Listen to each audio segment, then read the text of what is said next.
Berdasarkan himbauan Kementerian PANRB, bahwa tiap instansi pemerintah diwajibkan melakukan pendataan tenaga non-ASN hingga batas waktu yang telah ditentukan.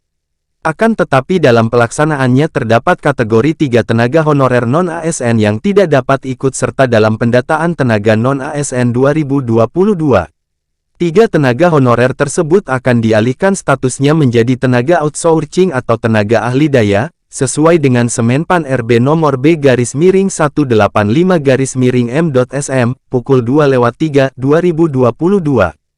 Hal ini disampaikan langsung oleh Suherman selaku Deputi Bidang Sistem Informasi Kepegawaian BKN. 3 tenaga honorer yang dimaksud yaitu: pertama, tenaga non-ASN yang bekerja pada bagian Badan Layanan Umum atau BLU, atau Badan Layanan Umum Daerah atau BLUD.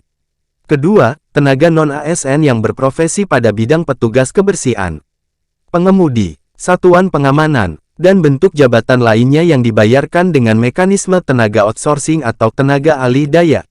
Ketiga, tenaga non-ASN yang termasuk dalam pegawai SK kontrak kerja di atas tanggal 31 Desember tahun 2021 dan atau tidak memiliki masa kerja minimal 1 tahun dengan mekanisme pembayaran APBN/APBD.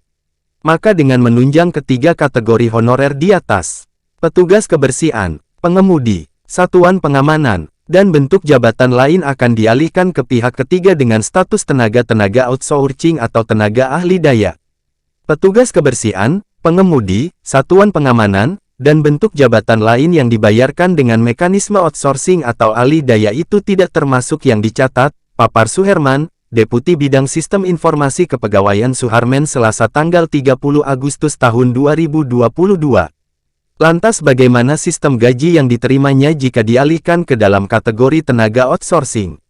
Hal tersebut tertuang dalam Peraturan Menteri Keuangan Nomor 60 Tahun 2021 tentang Standar Biaya Masukan Tahun Anggaran 2022, mengenai sistem gaji non-PNS yang berada di instansi pemerintah.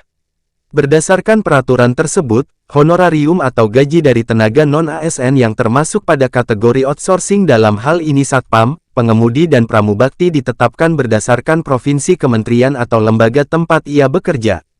Oleh karenanya besaran gaji yang diterima bagi tenaga non-ASN yang dimaksud bisa berbeda-beda di setiap wilayah.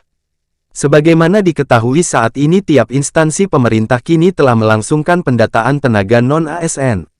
Tenaga non-ASN dapat melakukan daftar diri pada pendaftaran pendataan tenaga non-ASN setelah sebelumnya didaftarkan oleh admin masing-masing pemerintah.